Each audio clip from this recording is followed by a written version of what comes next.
Julia Child, an author and chef, once said, "No one is born a great cook. One learns by doing." Today I'll be discussing a cheese dip recipe that is very special to me. This recipe has been passed down from generation to generation in my family, starting with my great-grandmother. She was an English woman that lived in Clayton, Georgia. I chose this recipe because it reminds me of her house and it's my favorite appetizer. This stellar cheese dip is simple to make and tastes like a 5-star dish. The main points I want to cover is the history of the cheese dip, how to make the cheese dip, and how to serve this cheese dip. The first important concept of the cheese dip is the history. If it wasn't for the history and the people that created it, we wouldn't even know what cheese dip is. Some believe cheese dip originated in Arkansas at a restaurant named Mexico Chiquito.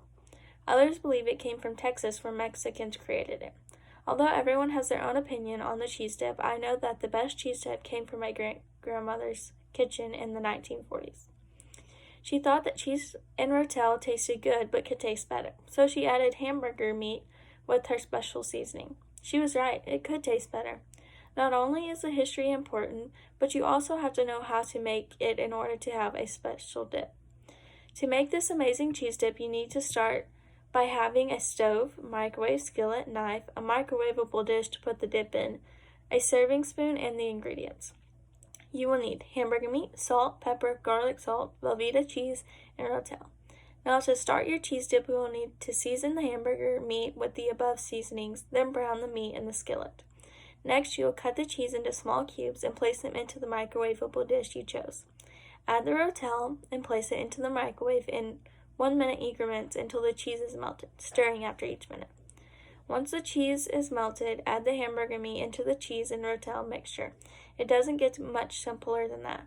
Not only is making the dip easy, but serving it is even easier. The final step to enjoy my great-grandmother's cheese dip is serving it. There are many ways to serve cheese dip. It can be a buffet style, which is the way my family does it, or you can serve it in individual bowls. All you need to serve the cheese dip individually is small bowls, chips, and the cheese dip. You put the cheese dip in the individual bowl, add some chips to the side, and bam, easy and simple.